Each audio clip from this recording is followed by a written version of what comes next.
You know, I'm just saying, transfer the police to the county, and they'll do the parks. The thing, what about the ICC police? Those are state. You don't have any separate ICC police. But we can negotiate with the state to take it over. No, I don't want the maintenance on the ICC. Not the maintenance, the police. Good evening, everyone. Then they're off the beats. Let's try that again. Good evening, everyone. Good evening. My name is Ken White, and I am with Sandy Spring Bank, and we are proud to be a sponsor of this evening's event. I'm also the board chairman for the Maryland Black Chamber of Commerce, as well as on the Montgomery County Black Collective Board of Directors.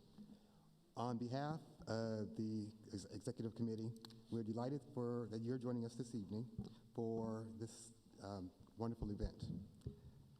For those who are with us in person, we thank you for coming out, especially with the weather warnings. And for those of you who are joining us online, we welcome you as well. For those of you who may not know about the collective, we are now officially a 501c3 organization comprised of Black CEOs, nonprofit executive directors, and community leaders who have come together to address the inequities in policies as well as grant funding, contract awards made to Black-led nonprofits and businesses, and we are working together to effect changes within the county's Black community. That's why tonight's event is important. This is an opportunity to hear firsthand from the candidates what they are currently doing to address the issues impacting the Black community and what they intend to do in the future. On behalf of the collective, I would like to thank Montgomery College for graciously opening up their doors for us this evening. And to President Dr. Jermaine Williams, the faculty, staff, and students, we again thank you. Dr. Brad Stewart, Vice President and Provost of the Tacoma Park Silver Spring campus, is with us this evening and will offer words of greeting. After that, we will hear a message from a student representative, Louise Ndovi. Dr. Stewart. Come on out, Louise.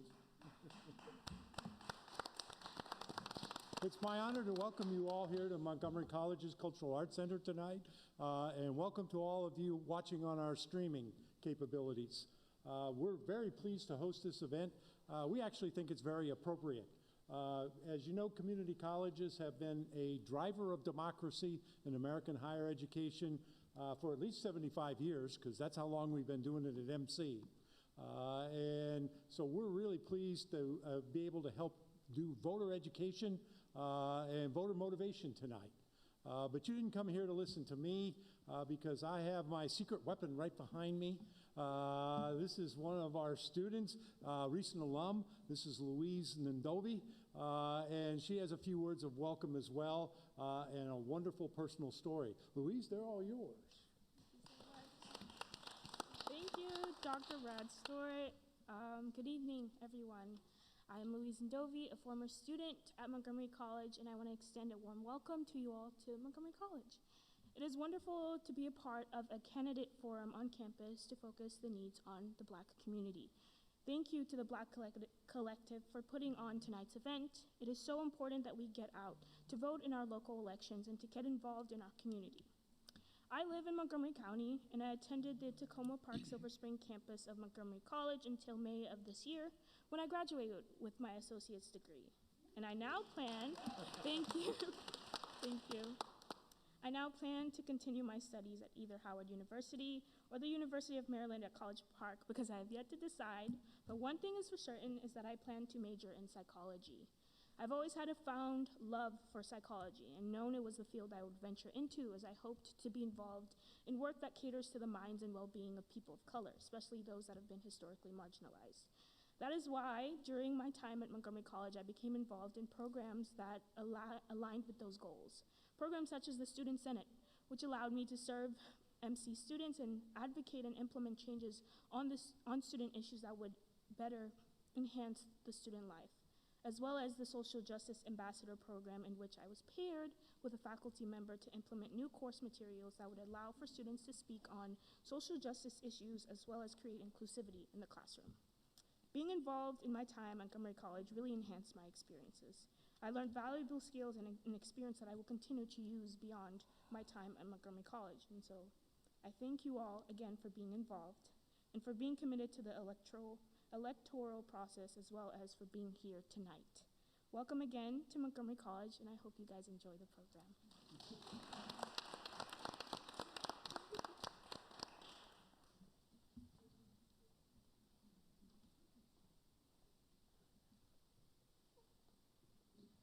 Good evening. I'm Kim Jones. I'm your moderator for the county executive portion of the program this evening. Thank you, Dr. Stewart. Thank you, Ms. Indovey. I loved your remarks. I think we're going to have to get her involved in the Black Collective. I think this is her first board position. Welcome to the live audience. Obviously, the rain kept some people away. Welcome to those who are streaming online, and to all of our candidates that are able to be with us tonight. I am honored to serve as the moderator. We look forward to the insights and the positions that these candidates are going to share with us. But before we get started, we have a pre-recorded message from candidate David Blair. He was unable to join us because of a previous engagement, so we want to watch the video that he was able to send to address the audience tonight. Can we watch now?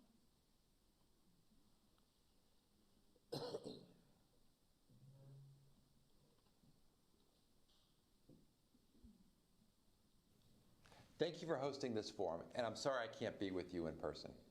As it relates to your first question, while I was in the healthcare business, I was very much aware of the health disparities with Black residents. One of the most alarming disparities was that infant mortality for Black women is 238% higher than for white women. We initiated numerous programs to address the many inequities with health outcomes. When we sold our healthcare business 10 years ago, I jumped in headfirst, and my full-time job has been dedicated to civic, nonprofit, and advocacy initiatives to address the challenges facing our county. Through my advocacy organization, I worked with the African American Health Program to expand access to quality health care.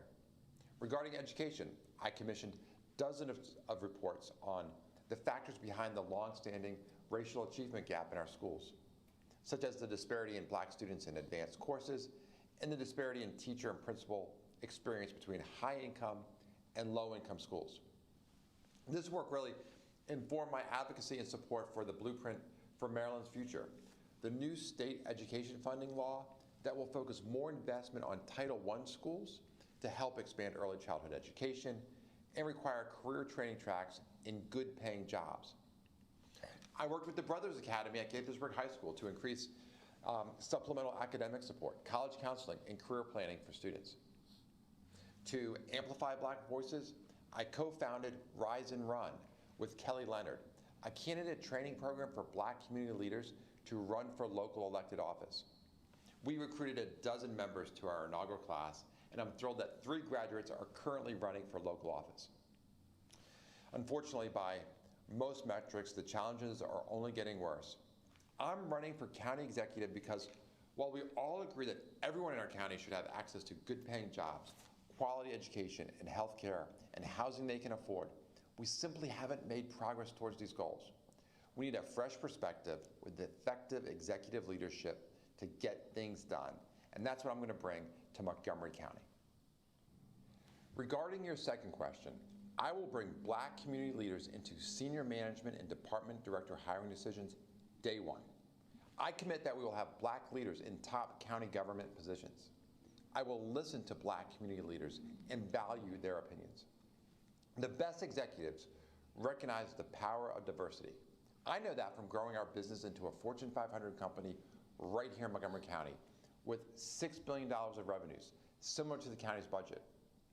I fundamentally believe the government should be represented by the people it serves. In fact, that is why I believe I was recently endorsed by the Coalition for Equitable Representation in Government, also known as SURGE. Eric Barely, chair of SURGE, noted that I expressed and demonstrated a commitment to inclusive participation in governing that align with the fundamental values of their organization. Thank you again for giving me this opportunity to address these important questions, and best wishes.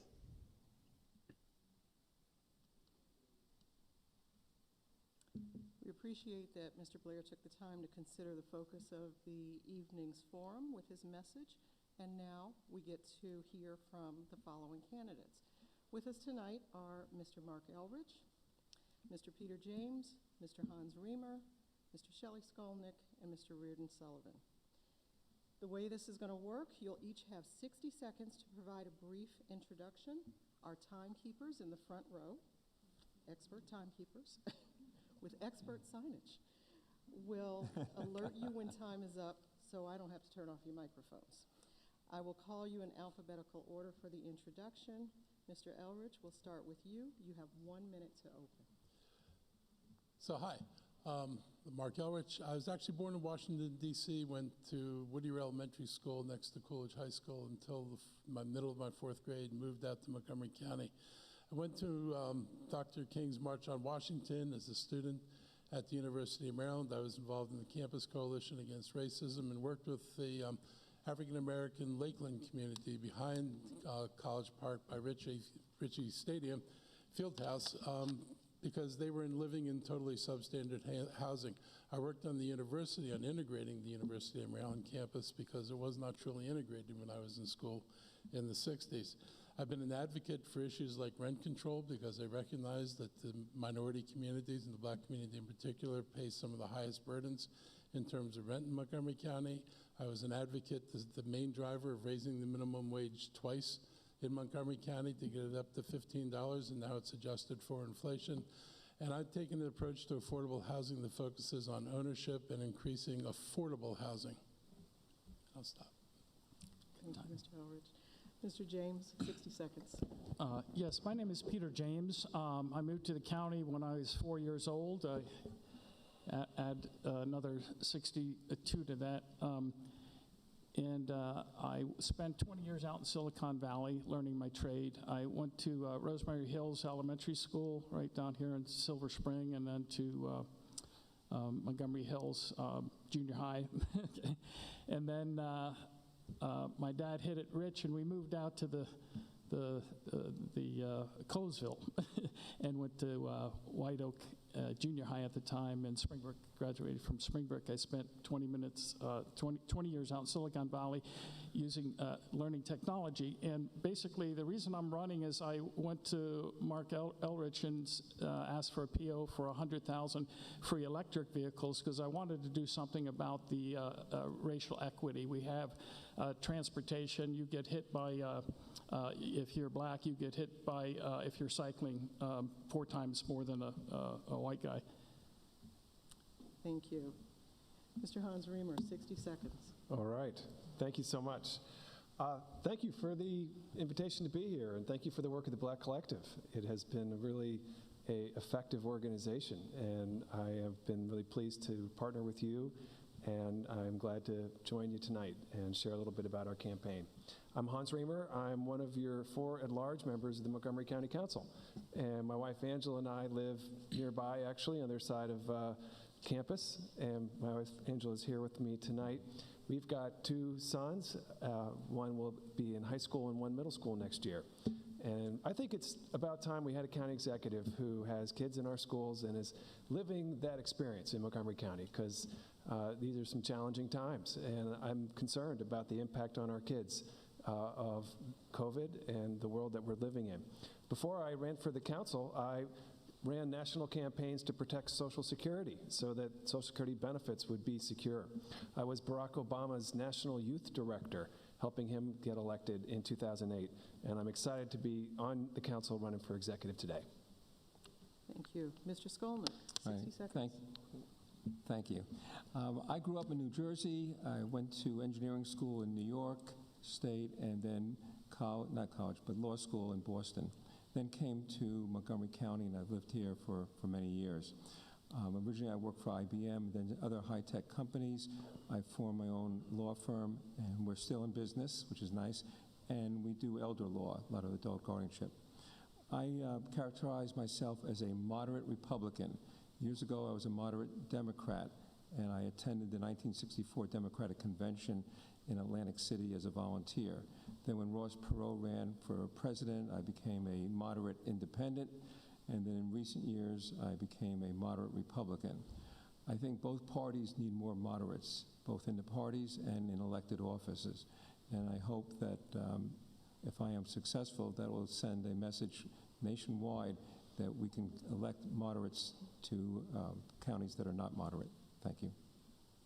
Thank you. And Mr. Sullivan, 60 seconds. Thank you so much. Again, my name is Reardon Sullivan. I'm running to be the next county executive. I've actually lived in Montgomery County since 1966. Actually went to the local public schools, University of Maryland, and have owned an engineering business in Rockville for 26 years. My platform is really pretty simple.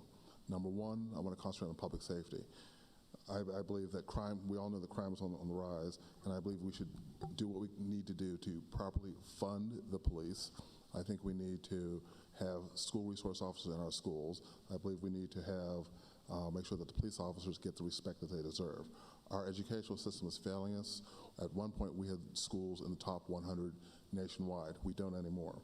The economy, I think we need to bring jobs back to Montgomery County, making Montgomery County much more business friendly. I think we need to get past the identity politics and the partisanship and really work together to find the best solutions here in Montgomery County. Thank you all. We're now going to move on to the questions that were provided to the candidates in advance. They will have 2 minutes each to provide a response. And again, our expert timekeepers out front will put up their expert signs. So we ask that you respect the allotted time, not usurp the time of others, ask that you refrain from commenting on or interrupting any of the other candidates during their remarks. Are you ready? Everybody's ready. All right. Question 1. Please describe the actions you have taken to address the prevailing economic, education, and/or health disparities within the county's Black community that qualify you to be elected county executive. And I'm going to start with Mr. Sullivan. So I guess you start off with a quick 2 minutes. Education. I believe in being the example for what needs to be done. I believe that if you work hard, you get up every morning at 5 o'clock, and you work with people, you can develop to be anything that you want to be. And again, having gone to local schools here in Montgomery County and having gone to the University of Maryland, being an example of really what can be done and how you can be successful, I think is a great start.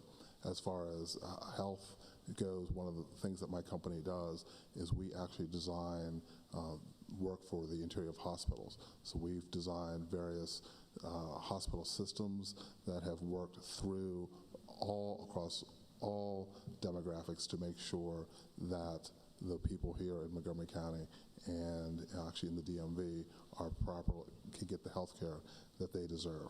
So I think that those are some of the things that I've done on the macro level, and in 2 minutes I can't get into the details of some of the things on the more minute level. Thank you. 2 minutes, Mr. Skolnick. Thank you. Okay, thank you. I agree with Sully. I think education is the best way to heal the divide, the economic divide and the other divides in our society. And I have not been an office holder, so I can't tell you what I've done in office, but let me tell you a couple of the things I am proposing in this campaign, and I believe I proposed 4 years ago when I ran for county council at large. Especially being here in Montgomery College, one of the main proposals that I have in this campaign and in the past is free tuition for college volunteers who work in the county government or the county schools.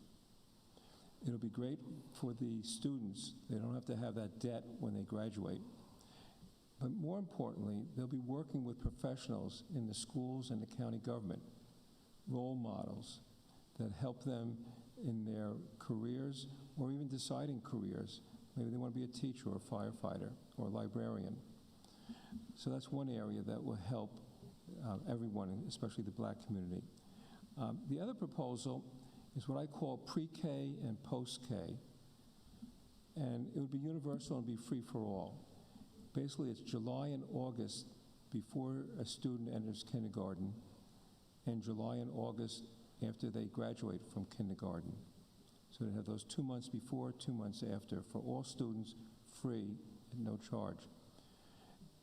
The universal pre-K that some people talk about, has a financial burden of classrooms and teachers. We would have to add a lot of teachers and classrooms. July and August, we have lots of empty classrooms, and in July and August, we have a lot of teachers who would be willing to work during July and August. So it's an affordable approach to give everyone pre-K and post-K immediately and not wait until we can financially afford universal pre-K. Thank you. Coming to the other end of the table, Mr. Elridge. So I'll start with education. There are a couple of things that I think we've done that's really important. First place, when I got elected, I said I was going to focus on early childhood education. We made increases in early childhood education every year, even when we weren't able to make similar increases in other departments. I'm a former teacher, and I actually know how important pre-K is. If kids do not start school on a level playing field, they will continue to struggle to progress through the school system. And so early childhood education is meant to start children off on the right track, to get them the background knowledge and the experiences they need when they're younger than in kindergarten, so that when they hit kindergarten, they're ready to compete with their peers. Other things we've done, we're opening a campus of Montgomery College on the east side of Montgomery County in the White Oak area. And we're doing this because that area does not have that kind of facility. I wanted to make sure the college was able to attach to the high schools that are on the east side of the county and provide the kind of linkages between a high school and a college that exist in other communities. And I've continued to fund schools this year at record levels in order to make sure that, particularly this year, that the schools can make up for learning loss, but also raise teacher salaries in conformance with the blueprint for education in Maryland. On the health front, during COVID, we managed to actually achieve, rough equity between the black and white population in Montgomery County. I will say the Asian and Hispanic population out-vaccinated all of us. But we made sure that we had equitable resources. We also, funded groups like the Black Physicians Network, and you'll see all that funding continuing in my budget this year. They are very healthily funded, and we recognize we have a need to increase the infrastructure in the African American community, and this is part of our investment in making sure the African American community has an infrastructure that's adequate to address the kind of issues, particularly the pre-existing conditions that many people brought to COVID and that compromised their health excessively. Thank you. Mr. Reamer, 2 minutes. Thank you so much. Well, I have a lot to say about health and I have a lot to say about education, but I'd like to just focus on economic development for my comments, because Montgomery County has had a history of courting really big companies and leaving the small entrepreneur, the local company, just out to the side and not doing enough to support those kinds of business owners. And I want to do something about that. I come from a family of small business owners. My parents both run their own small business. I remember as a kid, my dad coming home, from his process of starting his company. And I've seen what it's like when you are on the line to provide for your family. And my sister runs a small business. My jobs were in small business before I went into politics.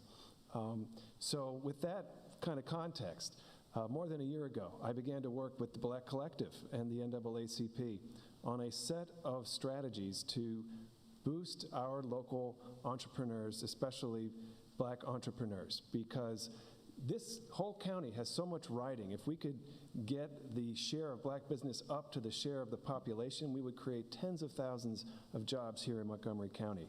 And working together, we've created now funding for a new incubator program in our county, for a small business lending feasibility study, for a leadership academy for CEOs to come in and get training in how to build resources and grow their companies, for contracting and procurement, technical assistance, so an entrepreneur can figure out how to get access to contracts with big companies or the federal, state, or county government, and leadership and stakeholder engagement so that the community of business owners in the county can work together and learn from one another and share resources and build something stronger together for everyone. So those are the kinds of things that I care about, and as county executive, I'm going to keep building on.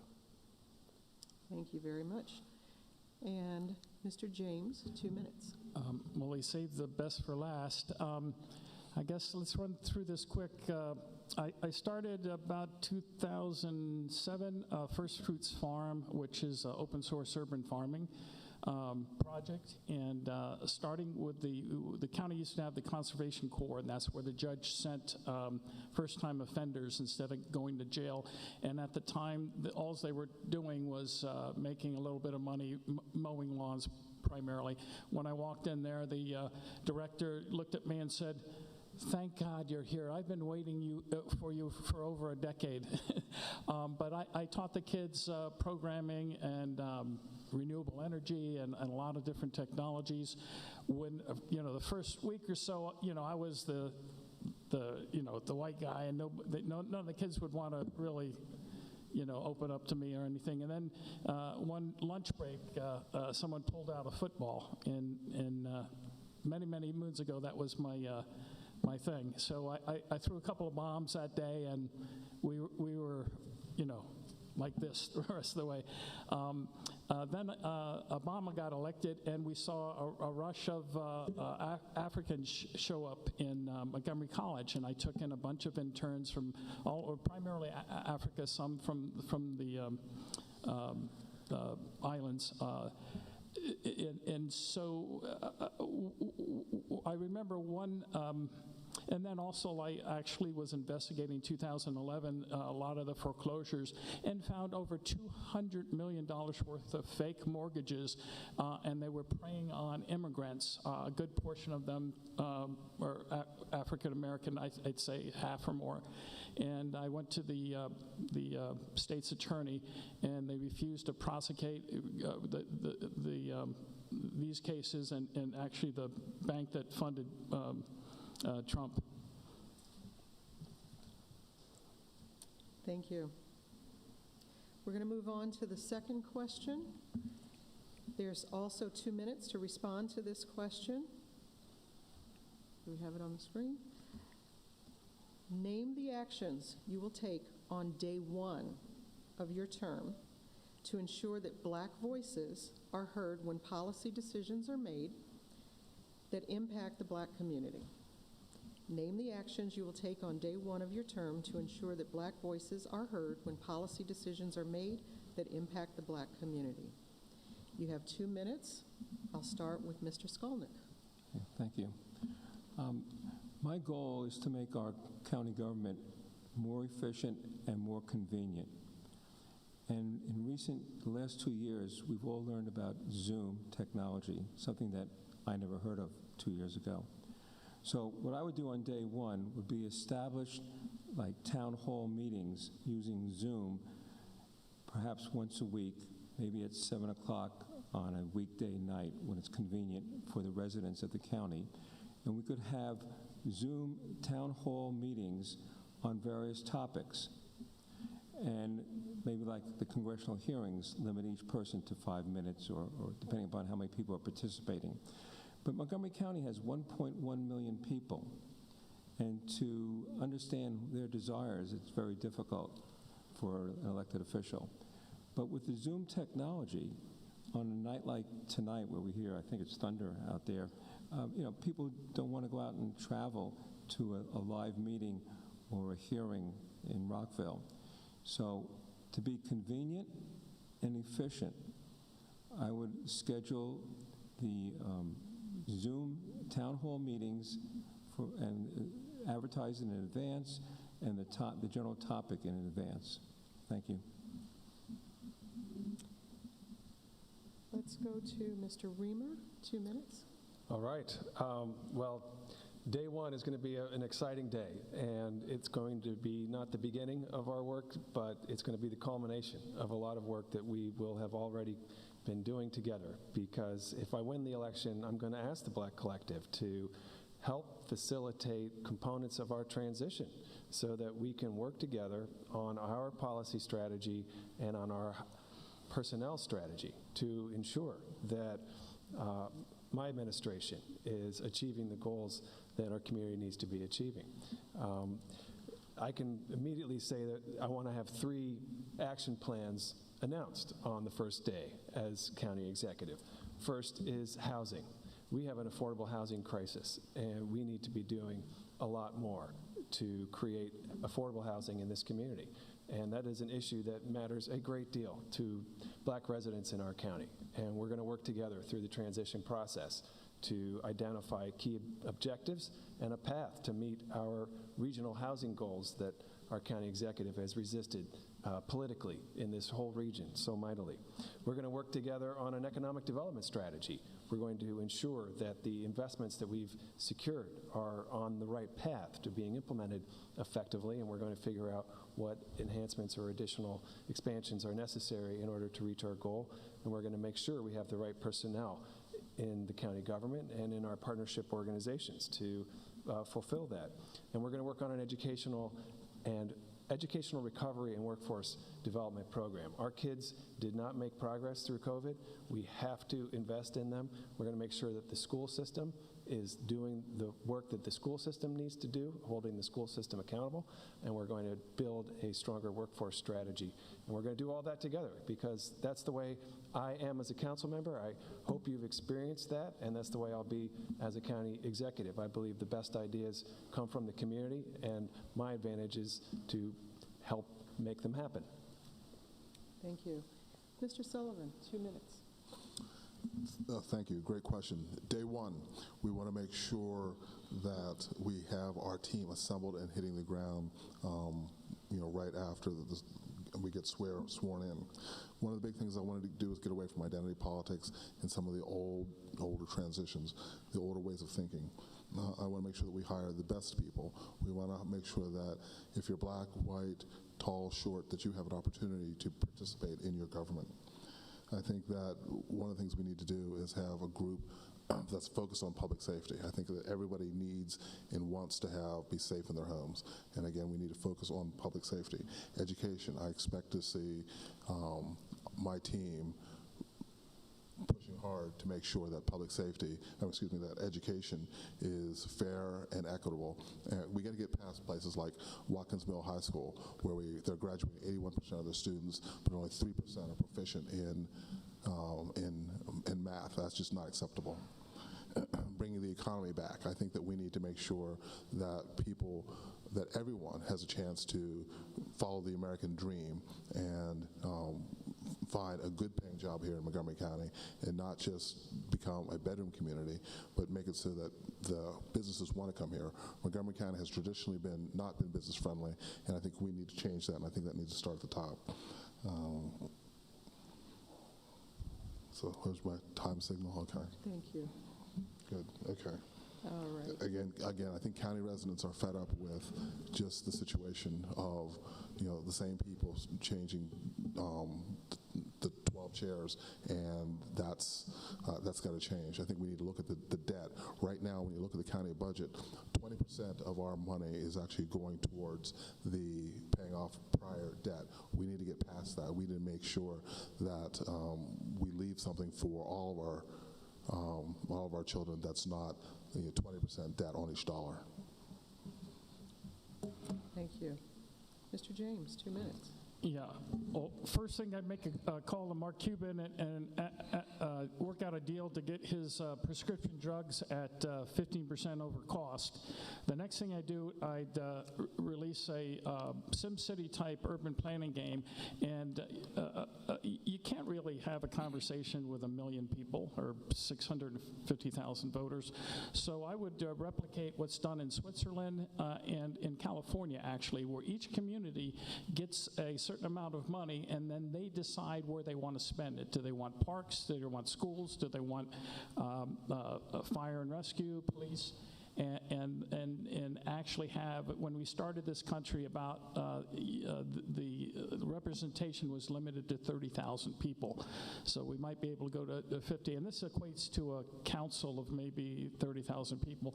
And then each community will have its own leaders that will be elected in the community. And that's how I'll get the voice out there, because I think the question was, how do you get the voice? I would start, we're getting some funded for maker spaces, but my focus is going to be on home ownership, vehicle ownership, and food. and then healthcare. So I would start off with starting something similar to the Veer Bank. They do it in Switzerland, and actually businesses get together, they print up their own money, and we're in for a real world of hurt, guys. You haven't seen nothing yet. The inflation, we're going to go through maybe worse than 2008, and we got to get set up. So things that we normally maybe purchase, the supply chains are breaking down. I want to build these motors here and create jobs. I want to build batteries. There's $3 billion worth of battery grants, and I'll get into this a little later. Okay, and finally, Mr. Elrich, 2 minutes. So we started on this work when I first got elected to office. And one of the things I told people before I got elected, and I remind them after that, is I may think I have ideas about what needs to be done, but I don't walk in anybody else's shoes. And so we've been very careful and consistent about working with people in the community to get a better understanding of what they think we need to do, not just assume that we know what we should do. I don't want to do things for people, I want to do things with people, and that's critically important to our work. So through the Office of Community Partnerships, I meet regularly with the African group, the Afro-Caribbean group, and the African-American groups to regularly discuss issues in the community and to work with people on the things that are of most concern to them. I was on the council, and Nancy Navarro and I wrote the original racial equity legislation, and I implemented it, and we have a racial equity office, and they are now examining contracts that the county does. They're training county staff so they can get folks on the staff to actually understand what it is they're supposed to be evaluating, so that everything that's done in the county, whether it's a capital project or whether it's operating projects, are actually done with a thought about what the equity issues are involved in those contracts. And I just had a meeting with them this week about where they were going to go next in terms of the questions they were going to ask. We've made major changes in job training. I was a lead in changing WorkSource Montgomery, which was a total mess that didn't do anything for anybody, and we were able to actually turn it around. They now serve hundreds and hundreds of people. They're working with the college system, so we are developing a far more robust system that was in place when I came there, and we're going to continue to do that. We're working with the University of Maryland on this, the same thing. We created BAT teams, business advancement teams, that are attached to the regional service centers that are designed to meet with small business people who want to start businesses, but also meet with small business people who are in business. So we are doing this, and I'm going to keep doing it and keep expanding it. Great, thank you. So we're coming to a close on this section of the forum, and we want to allow the candidates to share any final statements about their candidacy. With Michelle's permission, I'm going to make an executive decision here with you. I'm going to give them 2 minutes each because we've been very efficient on time to do closing statements. Okay. All right, so you will have 2 minutes to do closing statements, and I will start with Mr. James. Yes, we need to take a different approach than we have been. We're basically like a plantation kind of mentality. We've got HOC that subsidizes rich people to build homes. I would switch that around and put that money into home ownership. The best way to build generational wealth is to own a home. Anybody who owns a home knows that after 5-10 years, the house payment starts going down. By setting up a interest-free lending, that cuts the cost of a home ownership in half. By providing electric vehicles, we currently have the sit at the back of the bus mentality in the county, that if you don't own a car, well, we're going to give you transit. It'll take you 3-4 times longer to get where you're going, or 5 times longer, but that's okay because we care about you. So in putting in, particularly in a lot of the immigrant communities, they're very interested in growing their own food. So I would put hydroponic greenhouses in every neighborhood. And this would, especially as we're seeing food prices increase, gas prices, by giving away the free electric vehicles, we solve that gas, which really eats into the monthly check, you got to decide, are you going to buy gas, or are you going to feed your kids? So I'm going to focus, like from a populist standpoint, and provide these basic essentials that we need to get by, because it's going to be I see something much worse than what we're even into now. So instead of creating jobs, I want to create ownership. I want to reach out to the gig economy. There's particularly a lot of immigrants. I got 2 friends that drive, and they get no benefits. And really, they own the means of production already, so it's their car. So just supplying, I've developed some open source software to allow them to be the owners of their own Ubers. Great, thank you. Mr. Sullivan, 2 minutes.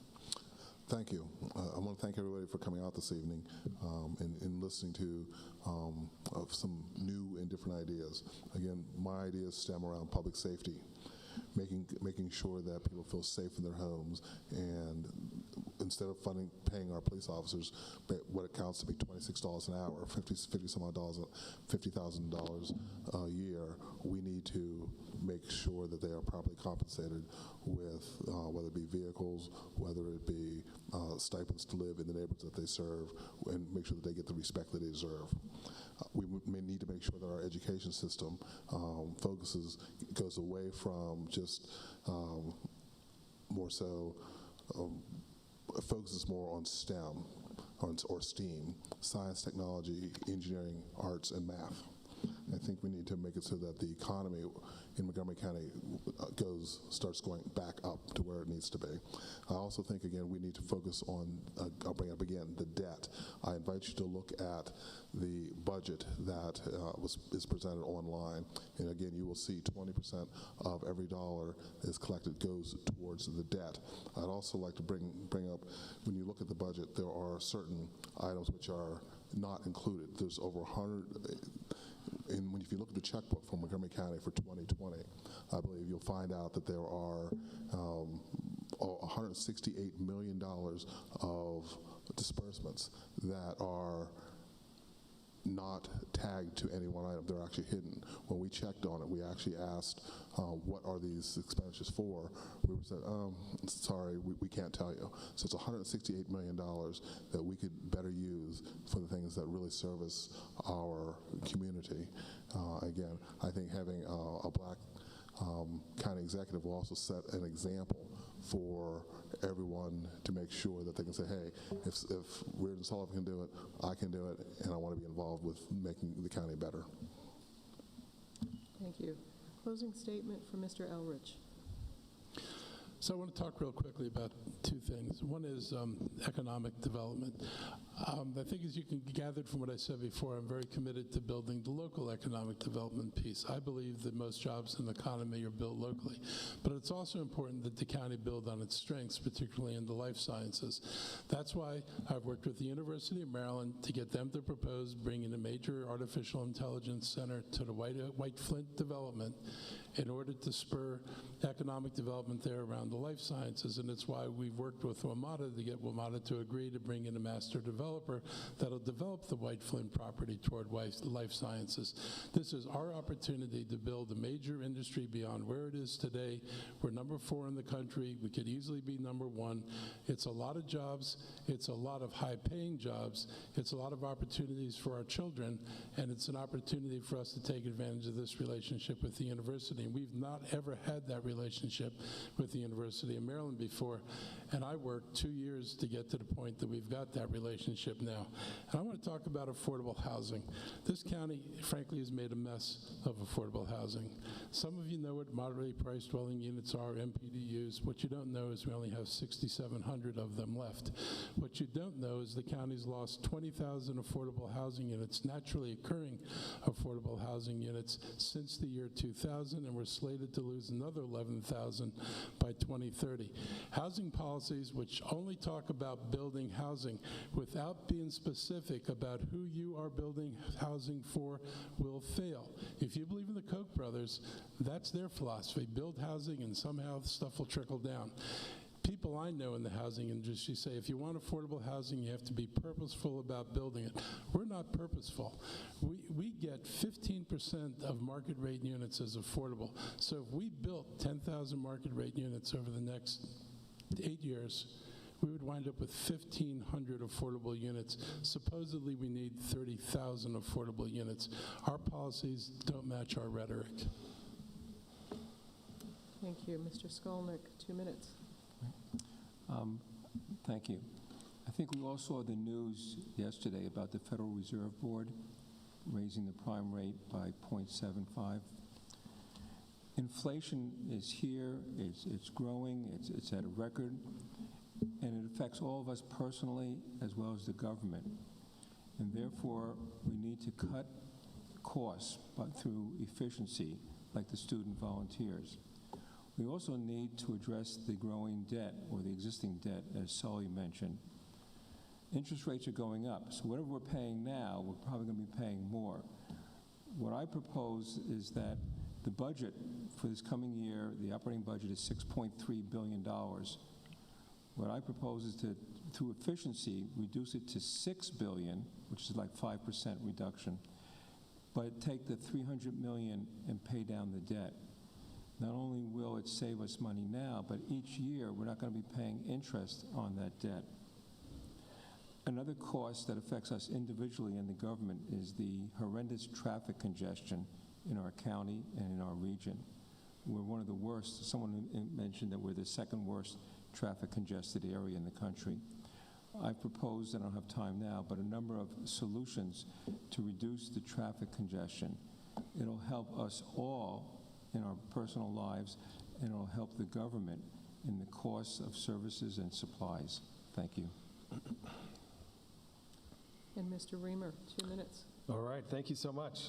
Well, as I mentioned, my wife Angela and I have 2 sons. They're 14 and 11, and for me, this campaign is about a big issue, which is I want all of our kids to have a future in this county, and I am very concerned that the trajectory that we're on, we're not creating enough housing, we're not creating enough jobs, and all of our kids are going to be looking elsewhere for careers, for places to live, to start a family.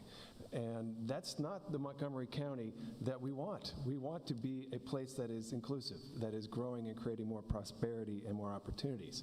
And the housing policies that our county executive champions are part of the problem. He has been resisting and fighting and saying no to new housing at every turn, not recommending new housing that is affordable on properties like the Chevy Chase Library site where there's neighborhood resistance, opposing solutions like backyard cottages and basement apartments that help seniors remain in their homes and help young families find a place to live. So we've got to be much more effective in our housing strategy. And I chair the Housing Committee. I've been making progress on these issues, and as county executive, I'm going to keep that up. On jobs and economic development, we have to be moving much faster. This county has fewer private sector jobs today than we had 10 years ago. If our economy was growing at the same pace as the region, there'd be 40,000 more jobs. Those jobs are all in Virginia. We need a county executive who's not going to say no to economic development and espouse anti-business views, but is going to help move us forward on the small business strategies that we're talking about. County executive said the other day he didn't think it was any great loss that Amazon didn't come to the county. That's not the mentality you want for an executive. So we need to be moving forward on job creation, on housing, and working together. I know that we can make that happen, and I have been so pleased to work with you, with the collective, over the past year on a number of initiatives. We're going to keep doing that as when I'm elected as county executive, and thank you for being here this evening. Candidates, thank you for joining us this evening, and thank you for all of your thoughtful responses. We appreciate this. As a board member of the Montgomery Black Collective, I want to thank my board members for letting me represent them here. I want to thank our sponsor for tonight, Sandy Spring Bank, and I want to give a special thanks to our partners, Montgomery College and the Maryland Black Chamber of Commerce. We now want you to have a chance to network with the candidates, so we're going to give you a 20-minute intermission. It's going to be a 10-minute. You're going to network. It's speed We'll be dating. efficient. You're going to do speed dating. But thank you, candidates. The next section of the program will start in 10 minutes. All right. What is that again? We got to go mingle. No, what is that? Oh, this again? is a hub motor. There's 2 of these and a battery. That's in the wheel. That's like the lug nut. That's the hub, yeah. So it's like buckets. And we already got the controls. But I was looking at the screens out in the reception area they had. Any other questions? I did not know the questions ahead of time. I always dread being the first. I like it when I'm not the first person to call to answer Oh my questions. God. Not none of the questions, and then be the first person. Right. I'm like, shoot. But like any politician, they can always come up with an answer. We can always come up with an answer that we want. I know. Is there another form after?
Good evening, everyone. Let me take this mask off.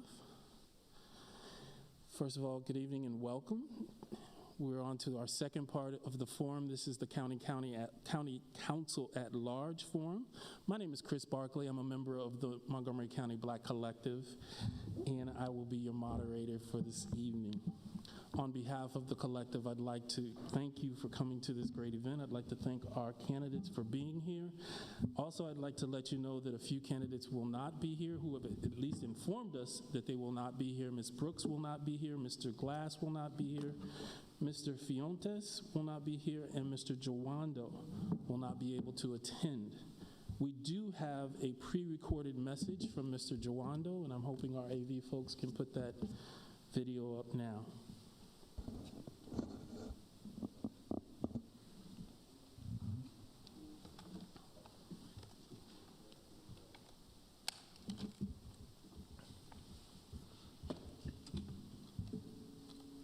Hi, this is Councilmember Will Jawando. I want to thank you all for allowing me to present a video tonight for the Black Collective Forum. I'm sorry I couldn't be there with you in person.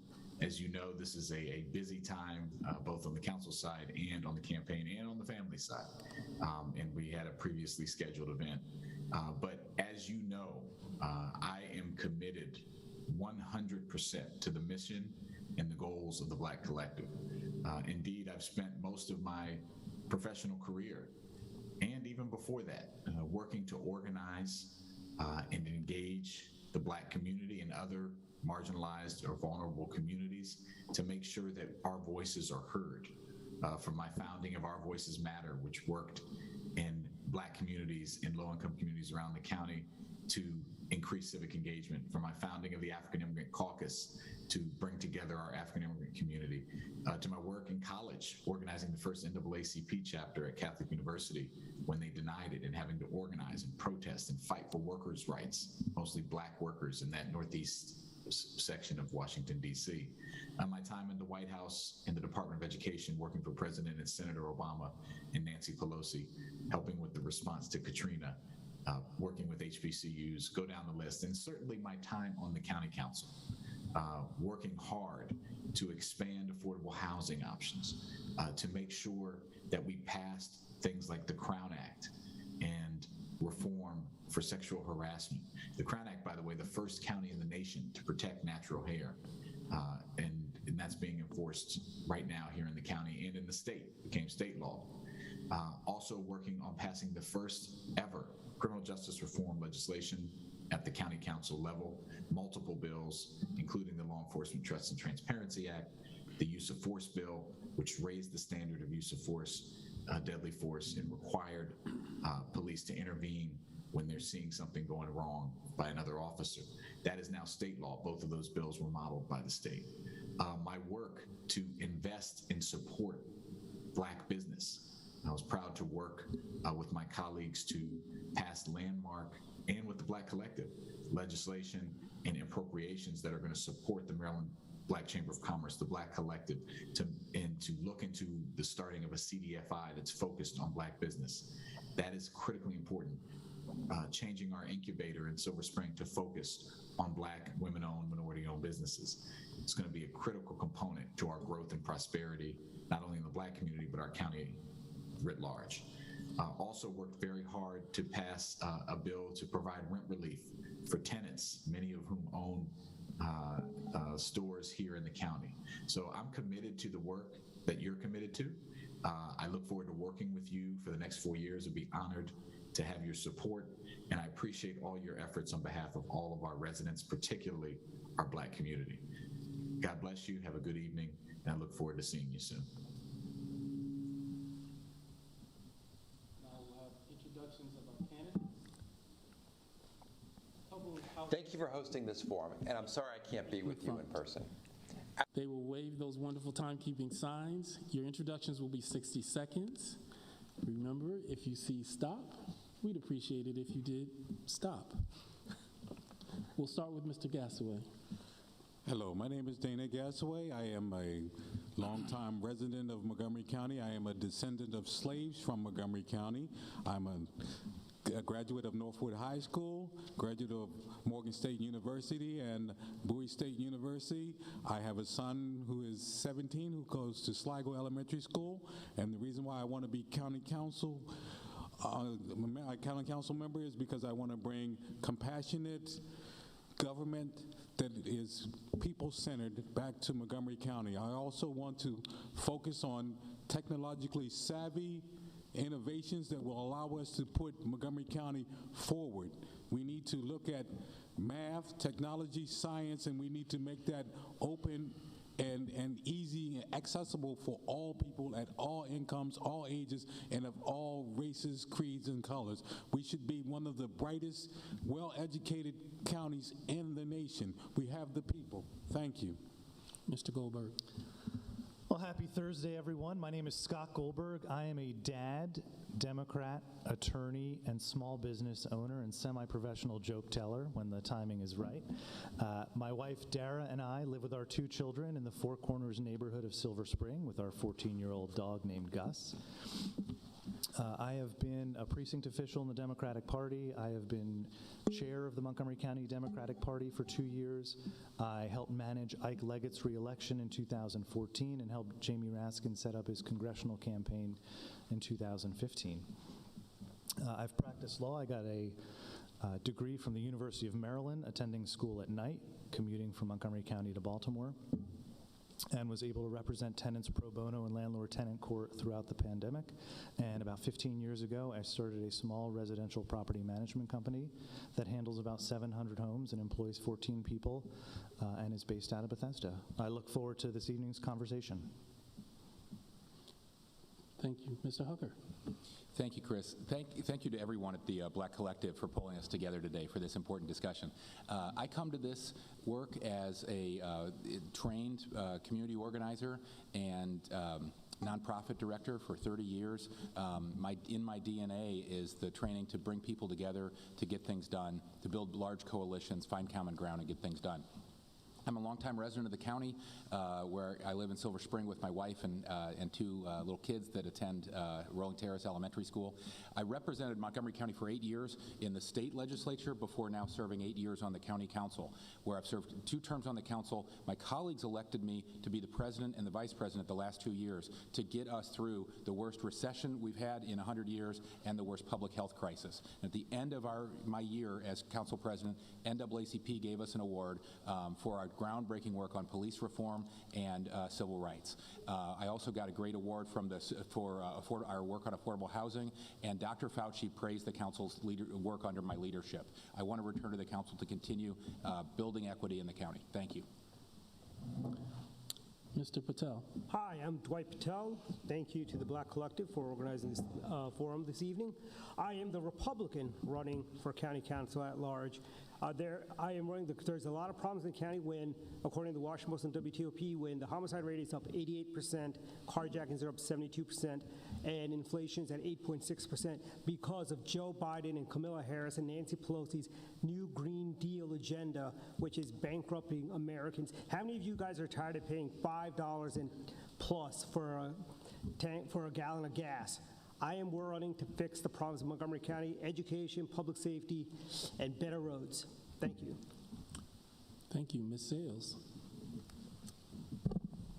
So good evening. My name is Lori Ann Sales. I'm a former Gaithersburg Council member, mother of an MCPS graduate, community organizer, and effective advocate, and I'm running for County Council at Large to bring smart government to Montgomery County. For the last 4 years, I've served the most diverse city in the country, which is also the fastest growing city in Montgomery County. It's the most diverse in the country, the biotech corridor of the region, and it was ground zero during the pandemic with the highest disparities and so many other challenges. As we look towards the future of Montgomery County, with more than half of our council turning over and $6 billion of a budget to oversee, we need trusted, tested, and experienced leadership at the table, and I hope to earn your support to make that happen. And I look forward to talking to you about my agenda in greater detail this evening. Thank you. Thank you. Mr. Albanos. Well, hello, everybody. My name is Gabe Albornoz. I am president of the Montgomery County Council this year. It's a privilege and honor, and I want to thank the Black Collective for organizing this important event. So I'm the proud son of 2 immigrants from South America, and I've lived in Montgomery County my entire life. And my parents actually met as students at Montgomery College on this very campus.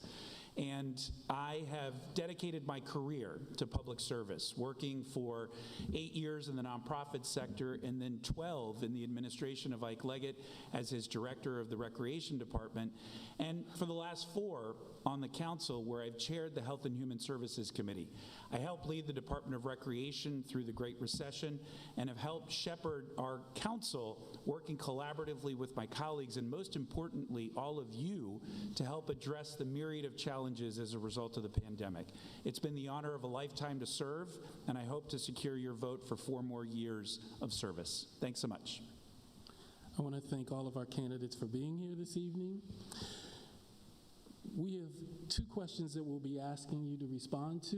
You were given these questions in advance. We hope that giving the questions to you in advance will allow you to give succinct answers. You will have 2 minutes to respond to each question. We would ask that you model good behavior by not usurping other people's time and going over. Reminder about our housekeepers and our timekeepers, along with making sure that folks do not comment on other people's responses. Once again, you have 2 minutes to respond. We'll start with the first question, if we could put that up on the monitors. Please describe the actions you have taken to address the prevailing economic, education, and/or health disparities within the county's Black community that qualify you to be elected as a county council member. We will start with you, Mr. Gasway. Okay. When I first got this question, my response simply was, I survived. And I want to tell you my story. As the first African American in a family of 6 to graduate from college from Montgomery County, I am in a unique position. I was, as I said, the first of 6 to graduate from college. My mother was a single mother who worked hard. We never were on welfare, but we went without lights. We went out without a lot of things that people needed, but we survived. The reason why I feel that I'm best suited to see this problem and understand this problem is because I've lived this problem. I've lived it every day. I am an African American young man who came from Montgomery County, who pushed himself educationally in order to be better. My last year in school, in college, I worked 3 jobs, took organic chemistry, physics, calculus, 400 level German, as well as a language arts class, all while driving back and forth from Baltimore. So I understand the stress, the pain, the pressure, the toughness that it is to be a Black man in this county. And I guarantee you, as a Black man in this county, I'm going to make it easier for our young Black men. Thank you very much. Mr. Goldberg. Mr. Barclay. I just felt like saying that. So I was reading a local housing industry magazine a couple months ago, and it broke down home ownership rates by race, white, Black, Asian, and Hispanic, and the rates throughout the United States and throughout Montgomery County. And what was eye-opening to me was that the rate for Black home ownership in Montgomery County is lower. It was the only group that was lower than it is nationwide. And I thought to myself, in such a county of abundance and talent and community, why are we disinvesting in this specific community? So then I thought, a couple 100,000, maybe 1 million people came down to the District of Columbia in 1963 for the March for Jobs. That was 59 years ago. And the jobs still aren't here. That's 3 generations ago. Why can't we figure this out? So to get back to the question a little bit, so as I mentioned, 15 years ago, I started a small business in Montgomery County. Now, next council, you're going to have 11 members, and they're all going to have an incredible amount of experience. They're going to be incredibly intelligent. They're going to be hardworking. They're going to be collaborative. but there's a good chance that none of them have ever started a small, medium, or big business in Montgomery County. So my pitch to you is let's hire at least 1 out of the 11 council members who has experience and expertise growing jobs, because I think when we gain economic clout, our futures will definitely be improving. Mr. Hooker. Thank you, Chris. I wish we had more than 2 minutes. So I've spent so much of my life working for both equity at all different levels. And I'll just start. I've spent many years working for wage equity and to correct economic inequalities. First, by organizing the campaign behind the first Montgomery County living wage law to raise wages for our contractors, then bringing that to Prince George's and then the state level and getting the first state living wage law passed in the nation, and then working with the current county executive to raise the wages in Montgomery County to a minimum wage of $15 and being a regional leader in that. As both a state delegate and a county council member, I've passed multiple civil rights laws to protect victims of racial discrimination and sexual harassment in some cases. Third, on the council this term, I passed 4 pieces of legislation to protect our 300,000 tenants, majority of which are black, including to give them basic health and safety protections, including requiring air conditioning in all of our units, being one of the first in the nation to do that, and allowing them to break leases where they face health and safety violation like mold and mildew and rats. As the president of the council last year, I worked closely with Councilmember Albornoz and all my colleagues to fight to add more equity to our COVID response, to get more funding to the African American Health Program, to the Black Doctors Program, and to make sure we were correcting the inequities that we saw first in our county's response in testing and then in vaccination. We have to continue those investments in the coming years, and that's one reason we need experienced voices on the council. We'll have at least 5 new members out of the 11, and I would like to return to the council to continue fighting for more equity at the county council level. Thank you. Mr. Patel. Thank you. As the Republican running for county council at large, I give you a different perspective. I am a believer in Ronald Reagan's vision of all rising waters lifts all boats. I am for economic prosperity and economic success for all citizens of Montgomery County. I think we need to go back to basics on education, emphasize STEM education. We need to make our streets safe. Having a homicide rate in Montgomery County this year of 88% jump and a 72% jump for carjacking. We need to make our streets safer. We need to basically have lower taxes to make things more affordable, a higher minimum wage. How does that work out when people are paying $5 a gallon for gasoline these days? I mean, inflation at 8.6%. All of these things are, they say the road to hell is paved with well intentions. Well, $15 minimum wage is great, right? But how is that, what all that does is raise the costs to doing business for other folks. Most businesses in Montgomery County are paying a lot more than $15 for the minimum wage. We need to go back to basics. We need to focus on education. I believe in the American dream. My grandfather, my dad, they are immigrants. They lived the American dream by working hard and working smarter. And I think that's what we need to focus on. We need to not pay, we basically need to think of ourselves as all being humans, not African Americans, Hispanics, Asians, whites, whatever. It's about we're all one people. We are all humans. Thank you. Ms. Sales. So the question is, what have you done for the black community that would qualify you for county council? And so most of my work since I've started in leadership roles has been on behalf of our communities of color.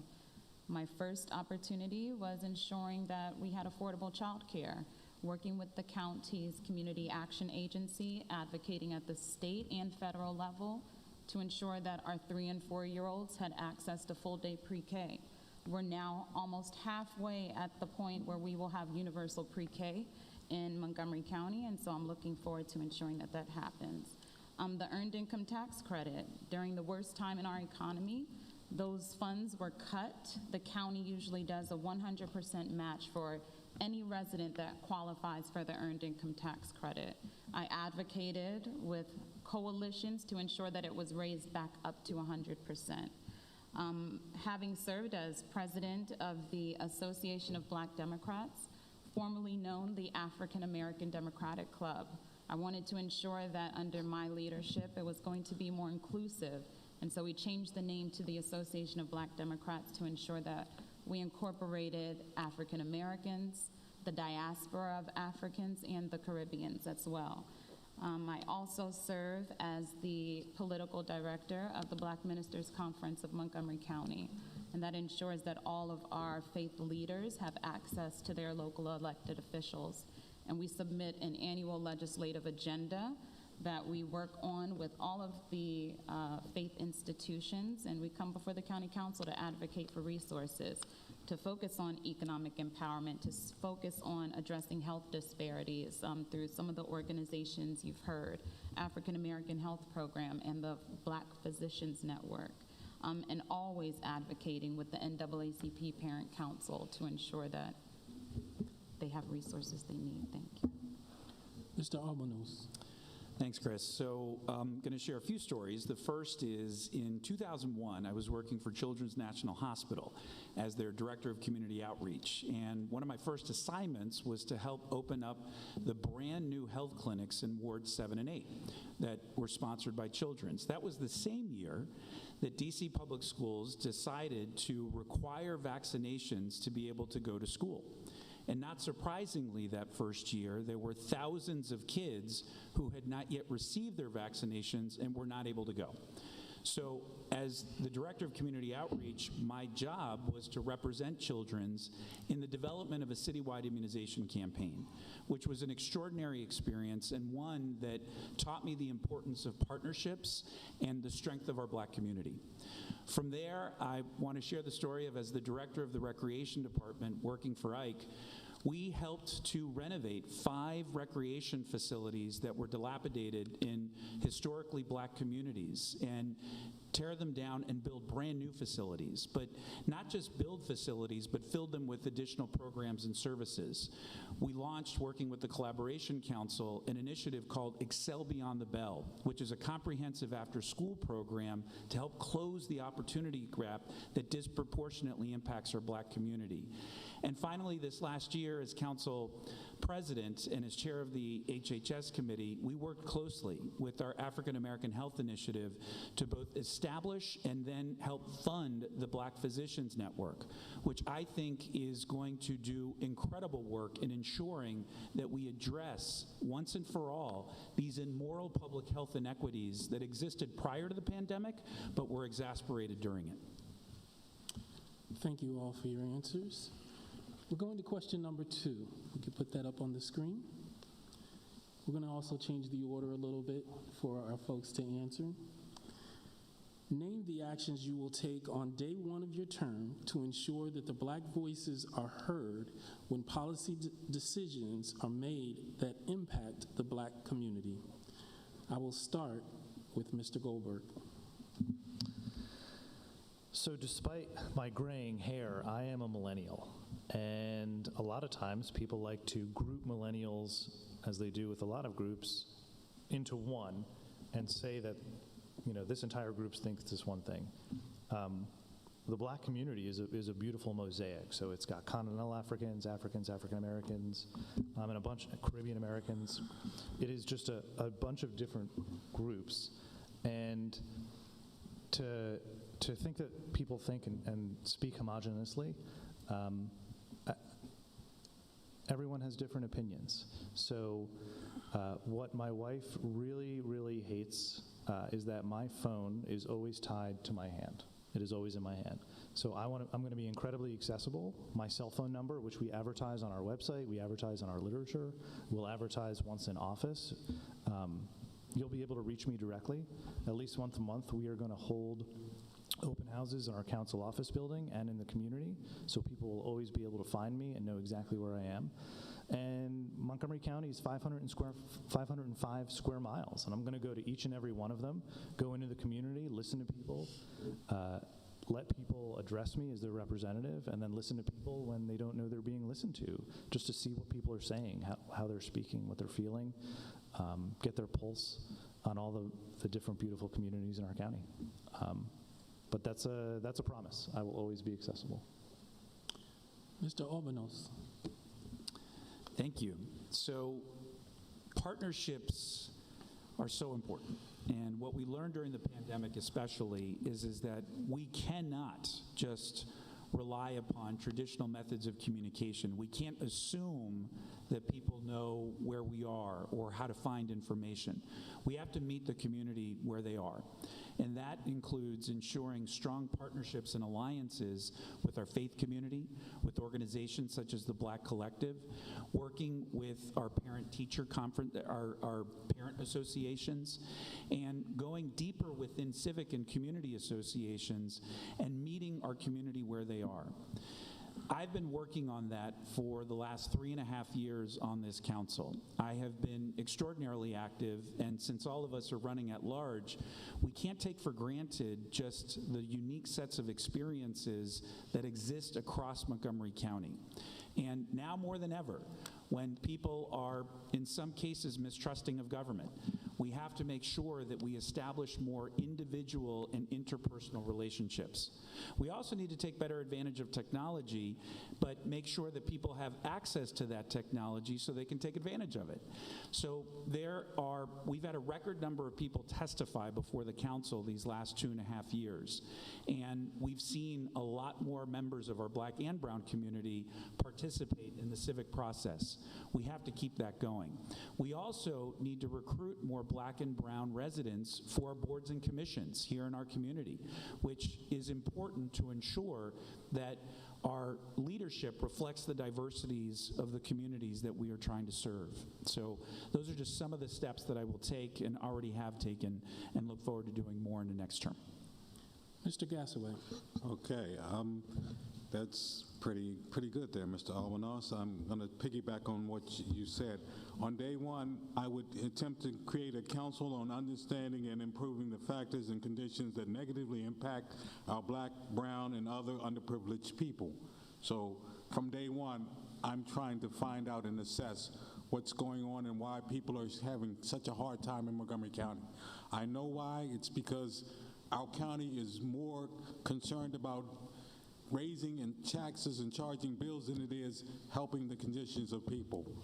I'm a person that believes that together in Montgomery County, we can accomplish everything. And together in Montgomery County, we can be successful, a positive community, if we all become each other's keepers. We have to look at each other as each other's brothers and sisters. When I first came here today, I was going to open up and say, hello, family.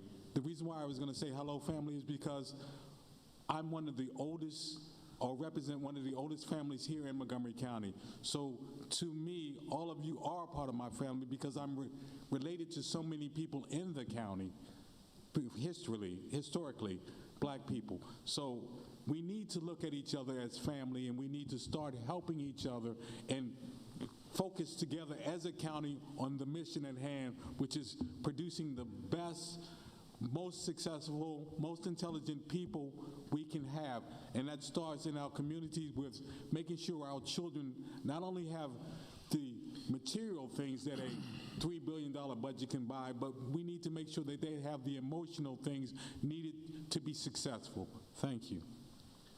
Mr. Patel. Day one, in my business, I keep an open door policy. I will have that as a council member. Anyone, anytime can call me, stop by. Number two, I think the county council has been spending way too much time in their ivory towers on Rockville Pike. We need to take council meetings to the people. Let's move these county council meetings around the county. The various high schools have large auditoriums that can facilitate a council meeting where we can get to the people. Not everybody can drive to Rockville when we have a hearing. Not everybody, wants to fight through traffic because we got poor roads, poor infrastructure. We need to take these council meetings to the people and let the people, we are the closest to the people. We are a citizen democracy. We need to hear from the people. There is no reason why we can't put bills and reference on the internet. Let people voice their opinions through polls as well as messages, sending us YouTube messages on what they think of this bill or not. I think I want to lower property taxes, and I think we need greater engagement with the communities, with all members of the communities. We can't just, like I said, we just cannot stay on Rockville Pike. We need to go to Damascus. We need to come to Silver Spring. We need to go to all four corners of the county. We need to basically represent all of the people of the county, and that's what I'll do. Mr. Hooker. I will continue to exemplify what many of you all know as servant leadership. I have been put in this place of great responsibility and great privilege for 16 years now at the state level and the county level. And I approach it every day with the effort to try to, with the approach of trying to be the voice of everyone who really needs government the most and of all the people who elected me and the people in the county. I've passed dozens of bills at the county and the state level, and I'll tell you the very best ones were never my idea. Most of them were the ideas of grassroots leaders, of PTAs, of churches, of schools that I've worked with, for 16 years. I've worked closely with Delegate Herman Taylor, for example, on maintaining our black-owned businesses, and over the last year, Councilmember Albornoz and I and the whole council had to take the lead to save our minority, female, and disabled program, business program that was put in danger by not doing the disparity study that's required. I've worked closely with Councilmember Cherie Branson and the NAACP to pass employment discrimination through this council, and with student leaders like Nate Tinbite and Michael Solomon to make our schools safer places and to provide the additional mental health supports that our students really need in high school right now. That being said, we have much more to do. We need to expand our investments in the Black Collective and other advocacy organizations. We need to expand our investments in the African American Health Program and the Black Physicians Network to continue to address the health disparities that we've seen year after year and that, as Gabe said, were exacerbated under COVID. And we need to work with our black businesses, such as the African American Chamber and MBEC, because we need to build generational wealth in this county for black-owned business owners so that they can pass that wealth down and we can correct centuries of inequities in the business space. I'm very proud of this county council, especially under my leadership in the last year.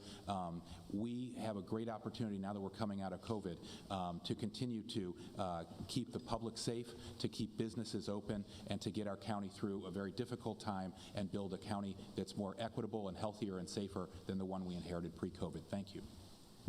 And Ms. Sales.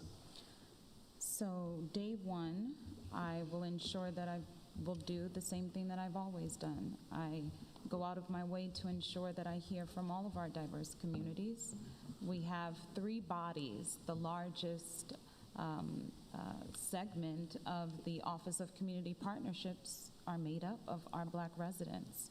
And so attending those meetings, those monthly meetings that are convened by residents appointed from all across our county, I belong to organizations like Delta Sigma Theta Sorority Incorporated that advocates on behalf of the Black community. And so I think it's ensuring that there's open lines of communication.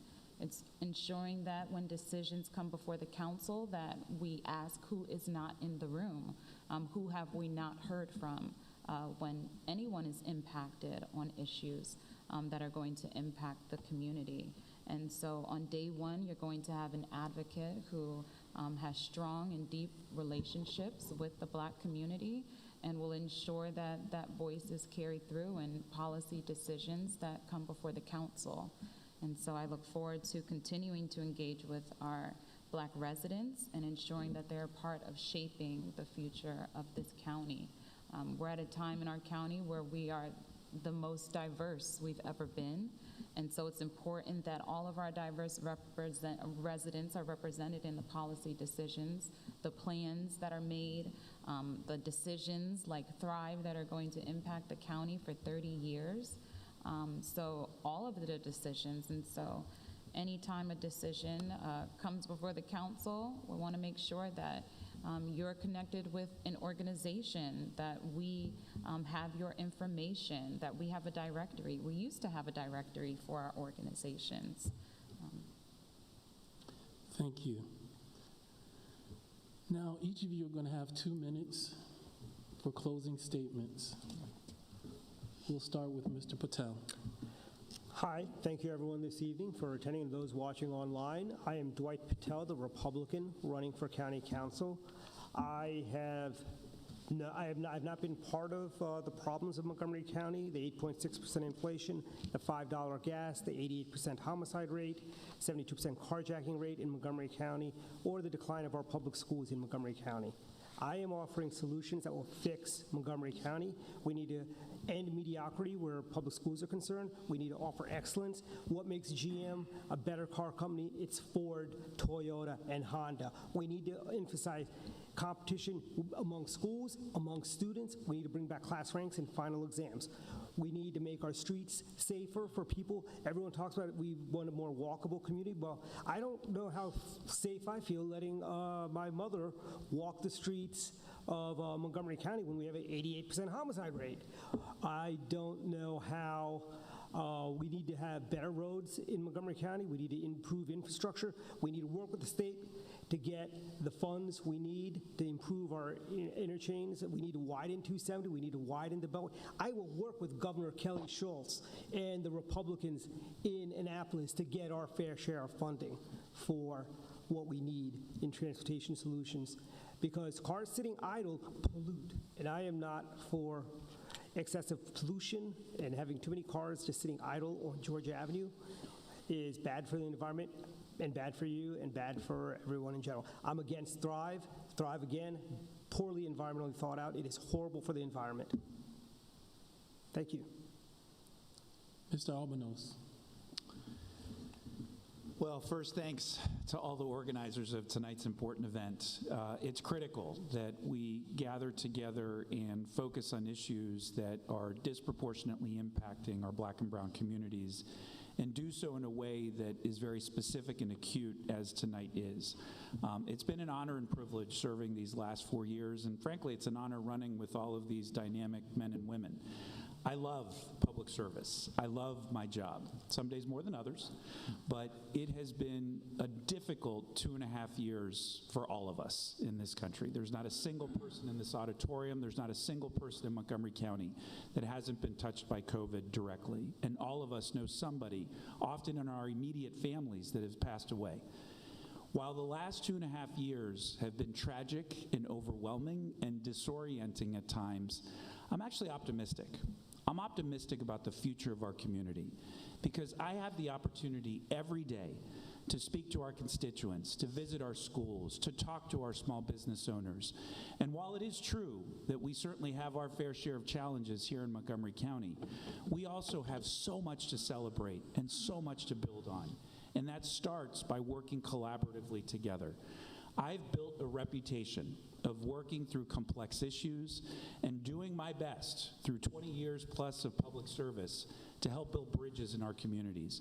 We always have to remember that here in Montgomery County, we build bridges and ladders, not walls. And we have to make sure that we uplift all communities and treat everyone with the dignity and respect that they so richly deserve. I thank you all very much for your leadership in our community and look forward to working with you another 4 years. And I'd be honored to have your support. Thanks so much. Mr. Gassaway. Yes. Thank you very much for having us tonight. Thank you for those of you at home that are listening. I'm Dana Gassaway, and I'm running, of course, for County Council at Large.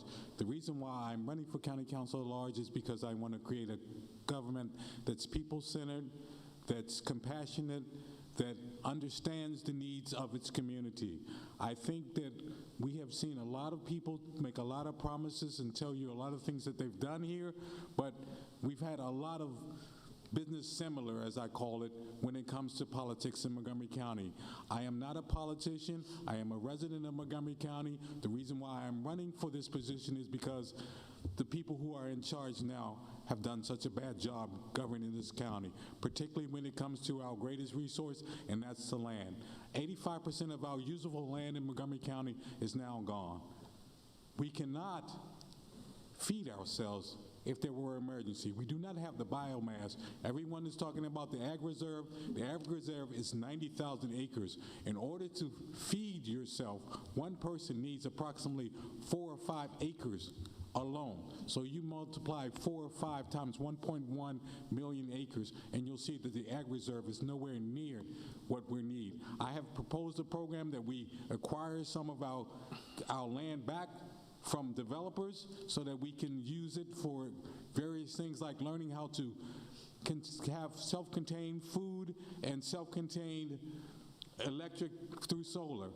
We need to start looking at those procedures in order to make ourselves more self-sufficient, stronger, and better in case of an emergency. Thank you. Ms. Sales. So as I mentioned at the start, I'm running to bring smart government to Montgomery County. That's my policy agenda that will strengthen our commitment to 21st century education from cradle to career and beyond. Our students need to graduate college and career ready, and spending half of our budget can ensure that that happens and that they can afford to stay here, which brings me to the second priority, making a living in our county more affordable. We're not building enough affordable housing, and we need to work with developers who are willing to put more than 15%, which is the base in the city of Gaithersburg. Most new developments in Montgomery County, the floor is 12.5%, but we should be requiring even higher if we are at such a deficit on affordable housing. Advancing local food production in our ag reserve. A third of our county's land mass is made of the ag reserve. We have wineries, breweries, cideries, and we need to start looking at how we can repurpose food there. We're still in the midst of a pandemic. We need to ensure an equitable recovery. If you look at the procurement dollars, we spend $1 billion in procurement. Only $1 million is spent with Black and minority women-owned businesses in this county. We need to do a much better job of making sure that there's parity when we are spending taxpayer dollars. We also need to ensure that as we are trying to attract businesses here in Montgomery County, that we are prioritizing more efficient, cleaner ways for us to get around. We can't continue to sit in traffic and expect us to meet our climate change priorities in the next 20, 30 years. And so it's a comprehensive agenda because we have a lot to do. And we need trusted, tested, and experienced leadership at the table. And I hope on July 19th, I can earn your vote of confidence. Thank you. Mr. Hooker. Thank you. Thanks to all the organizers who put this together. It's very important we have forums like this so people understand what we've been going through the last 2 years and what we're facing. Helping lead the county as the council vice president and president over the last 2 years has been an incredibly difficult, challenging, and informative experience. We inherited a county that was in the middle of, by March 2020, the worst pandemic since the flu of 1918. And the worst recession since the Great Depression, statistically. We were not prepared for it. We had no manual, and obviously we had not just no vaccines. We couldn't even find personal protective equipment for our first responders who were running calls and taking sick people to hospitals every night. It was an incredibly difficult time, and to help lead the county through this last year as council president and in the end have statistically some of the best public health numbers of any jurisdiction in the nation, and to win praise from Dr. Fauci and the NAACP and affordable housing advocates for the way we ran the council, I'm very proud of. At the same time, we have tremendous challenges in front of us. We have to increase our job creation because we're behind in the region. We have to shrink our opportunity gap in our schools and particularly address all the mental health challenges our children are facing. We have to build the housing we committed to because we're in the middle of a housing crisis statistically, and we built 30% of our goal last year, and we have to greatly improve the services for the populations that need it the most. I have a long record of building large coalitions, bringing people together, listening to the people the most affected by problems, finding common ground and getting things done. As a community organizer, as a state legislator, and as a council member. The new county council will be at least half new members. It's very important we have experienced voices on the council to continue the progress we've made, to take advantage of the opportunity we have to build a county that's stronger, healthier, more equitable, and more prosperous than the one we inherited before COVID. That's why I'm asking for your voice and your vote, and please stay in close touch with me after this forum. Thank you. And Mr. Goldberg. Am I the last speaker? You are the last speaker, sir. Oh man, keeping people from getting home. There's a great quote. Politics is the art of the possible. 50 years before billionaires started flying rocket ships just real high up in the sky, government said, we are going to land a human being on the moon. And they did it, and we did it. And that's what gets me out of bed in the morning. There is absolutely nothing that we cannot do in this universe, let alone on this earth. Any challenge, any problem, we can solve it. So in the next 4 years, I'm asking you to hire me for a job where I'm going to spend $25 billion of your dollars and use my best judgment, knowledge, experience, and intelligence to make our community a better place. I have experience creating jobs and running a company. I have experience in the courtroom. I have experience running our dominant Democratic Party. By July 19th, you're going to have 8 great choices in the Democratic primary for the county council. You get 4 votes, and I am here asking for one of them. So thank you very much. Have a great evening. This was an incredible forum, Chris. Thanks for moderating. Thank you to the Black Collective for putting it on. Thanks for Montgomery College for hosting us. And I look forward to this just being the beginning of a conversation. Thank you all. Can we give a hand to our candidates? Thank you for your responses, and thank you for those of you who were in the audience, and thank you also for all of the folks who are streaming online. I know those numbers were wonderful. This concludes our second forum of the night. We have a reception that will be in the gallery, so you'll have the opportunity to meet and greet with the candidates, if you could hold on before you go. On behalf of the Black Collective, I would like to take a moment and thank our sponsors for tonight's event, Sandy Spring Bank, our partners at Montgomery College, and the Maryland Black Chamber of Commerce. I'd also like to say thank you to members of the Planning Committee for organizing this evening's event, led by our co-chairs, Dr. Drina Valentine and Mr. Ken White. Please give them a hand. They worked very hard to make this happen.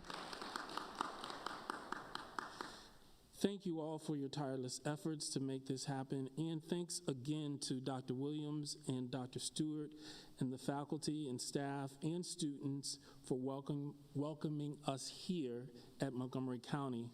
If you'd like to stay connected to the Black Collective, please email us, visit our website, or follow us on Twitter. I'm hoping that all of that information is on the monitors there.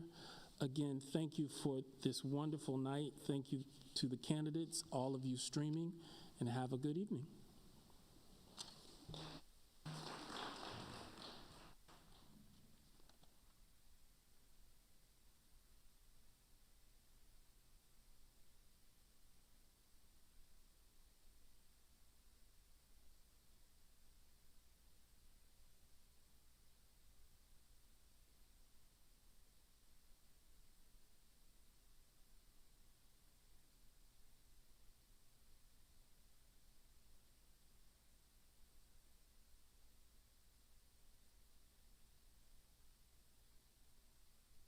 As it relates to your first question, while I was in the healthcare business, I was very much aware of the health disparities with Black residents. One of the most alarming disparities was that infant mortality for Black women is 238% higher than for white women. We initiated numerous programs to address the many inequities with health outcomes. When we sold our healthcare business 10 years ago, I jumped in headfirst, and my full-time job has been dedicated to civic, nonprofit, and advocacy initiatives to address the challenges facing our county. Through my advocacy organization, I worked with the African American Health Program to expand access to quality health care.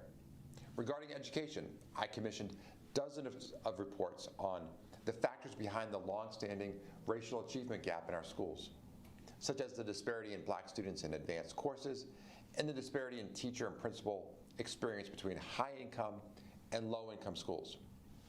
This work really informed my advocacy and support for the Blueprint for Maryland's Future, the new state education funding law that will focus more investment on Title I schools to help expand early childhood education and require career training tracks in good-paying jobs.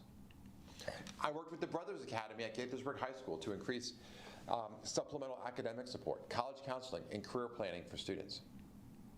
To amplify Black voices, I co-founded Rise and Run with Kelly Leonard, a candidate training program for Black community leaders to run for local elected office. We recruited a dozen members to our inaugural class, and I'm thrilled that 3 graduates are currently running for local office. Unfortunately, by most metrics, the challenges are only getting worse. I'm running for county executive because while we all agree that everyone in our county should have access to good-paying jobs, quality quality education and health care and housing they can afford, we simply haven't made progress towards these goals. We need a fresh perspective with effective executive leadership to get things done, and that's what I'm going to bring to Montgomery County. Regarding your second question, I will bring Black community leaders into senior management and department director hiring decisions day one. I commit that we will have Black leaders in top county government positions. I will listen to Black community leaders and value their opinions. The best executives recognize the power of diversity. I know that from growing our business into a Fortune 500 company right here in Montgomery County with $6 billion of revenues.